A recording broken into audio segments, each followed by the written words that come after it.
Medicover తో మీ మాతృత్వ కలలను సాకారం చేసుకోండి. ఇప్పుడు IOI పై 50%, IVF పై 20,000 తగ్గింపు మరియు పొందండి ఉచిత కన్సల్టేషన్ తో పాటు ఫ్రీ అల్ట్రాసౌండ్ స్కానింగ్. ఇక్కడ తమరి ద్వారా నేను తెలంగాణ ప్రజలకు నేనేం చెప్పదలుచుకున్నా అంటే, చంద్రశేఖరరావు గారు 2018, 2019 ఆ తర్వాత వివిధ సందర్భాలలో మాట్లాడిన మాటలు వారి మెదడునంత రంగరించి ఒక అద్భుతాన్ని, ఒక అమృతాన్ని తీసి అమృతంలో నుంచి సృష్టించిన ధరణి వారి యొక్క ఆలోచన అనేది అయితే చెప్పిండో అది శుద్ధ తప్పు.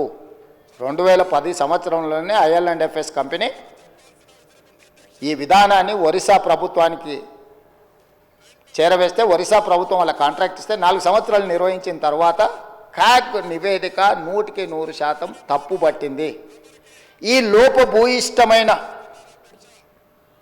ఏమాత్రం ప్రజలకు ఉపయోగపడని ఈ సాంకేతిక నైపుణ్యాన్ని ఎందుకు తెలంగాణ రాష్ట్ర ప్రజల నెత్తి మీద చంద్రశేఖరరావు గారు రుద్దినరో ఇప్పుడు మనం ఆలోచన చేయాలి. అంటే ఒక రాష్ట్రము 4 సంవత్సరాలు ఈ ప్రయోగం చేసి ప్రయోగం ద్వారా సత్ఫలిత సాధించకపోను, దీనివల్ల ప్రయోజనం లేదని కేంద్ర ప్రభుత్వ రంగ సంస్థ అయిన క్యాగ్ కాంప్ట్రోలర్ ఆడిటర్ జనరల్ తప్పు పట్టిన తర్వాత కూడా చంద్రశేఖరరావు గారు దీన్ని ఎందుకు తెలంగాణ ప్రజల నెత్తి మీద రుద్దిండో తెలంగాణ ప్రజలకు చెప్పవలసిన బాధ్యత ఈ రాష్ట్ర ముఖ్యమంత్రిగా నా మీద ఉన్నది. అధ్యక్ష, ఈ IL&FS కంపెనీ గురించి కొంచెం చర్చించుకోవాలంటే కొంచెం వెనక్కి వెళ్ళాలి అధ్యక్ష. 2011కి వెళ్ళాలి మనం. 2011లో సత్యం కంప్యూటర్ రిలేటెడ్ మేటాస్ అనే సంస్థ, సత్యం రామలింగరాజు గారు ఆనాడు దేశాన్నే కాదు ప్రపంచాన్నే తప్పుదోవ పట్టించి ప్రపంచం ముందు భారతదేశం యొక్క సంస్థలు మోసాలు చేస్తాయని ఏదైతే కేసు వచ్చిందో 2011 సంవత్సరంలో మన పరువు ప్రతిష్టను మంట గలిపిన సత్యం కంప్యూటర్స్, మేటాస్ ఈ సంస్థలన్నీ కూడా ఆ రోజు రామలింగరాజు గారి కేసులో ఇరుక్కొని జైలుకు పోయి ఆ సంస్థలన్నిటిని కూడా దివాలా తీసే పరిస్థితిలో నుంచి ఈ మేటాస్ అనే సంస్థని IL&FS సేకరించింది అధ్యక్ష. సత్యం రామలింగరాజుకు సంబంధించిన సంస్థల్ని IL&FS అనే సంస్థ 2011 సంవత్సరంలో క్రిమినల్ కేసెస్లో ఇరుక్కొని అందులో ఉన్న సంస్థల్ని IL&FS సంస్థ సేకరించింది. సత్యం రామలింగరాజు గారి కుమారుడు తేజరాజు గారికి సంబంధించిన సంస్థలు IL&FS సేకరించి ఆ రోజు వాళ్ళిద్దరికీ ఒక అనుబంధం ఏర్పడ్డది అధ్యక్ష.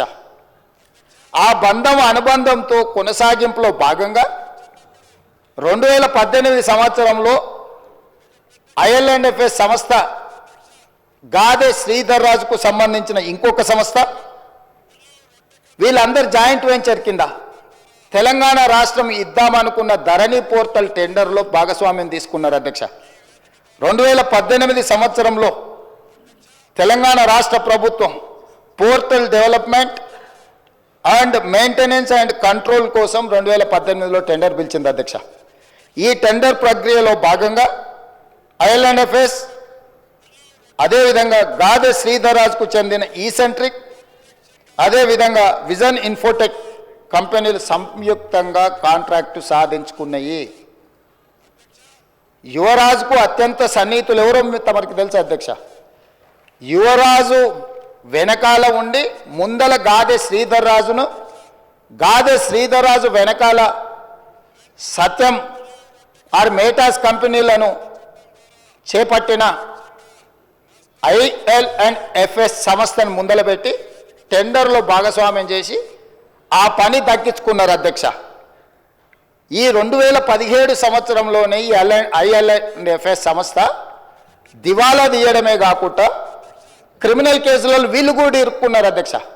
2011లో సత్యం కంప్యూటర్స్ కానీ మేటా సంస్థలు కానీ క్రిమినల్ కేసులలో ఇరుక్కొని జైలుకు పోయిన తర్వాత ఆ సంస్థల్ని సేకరించిన IL&FS కూడా 2017లో ఇదే రకమైన కుంభకోణాలలో ఇరుక్కొని ఆ కంపెనీకి సంబంధించిన MD రమేష్ బావా ఆయన జైలుకు పోయిండు, హరిశంకరన్ వైస్ చైర్మన్ ఈయన జైలుకు పోయిండు, రవి పార్థసారథి మాజీ చైర్మన్ ఆయన జైలుకు పోయిండు. రామ్చంద్ కరుణాకర్ అనే డైరెక్టర్, వీళ్ళందరూ కూడా వేలాది కోట్ల రూపాయల కుంభకోణాలకు పాల్పడి ఆ కుంభకోణాలు అన్నీ కూడా దొరికిపోయి వీళ్ళందరూ జైలుకు పోయినారు అధ్యక్ష. ఇది ఎప్పుడు 2017 సంవత్సరానికే జరిగిపోయింది అధ్యక్ష.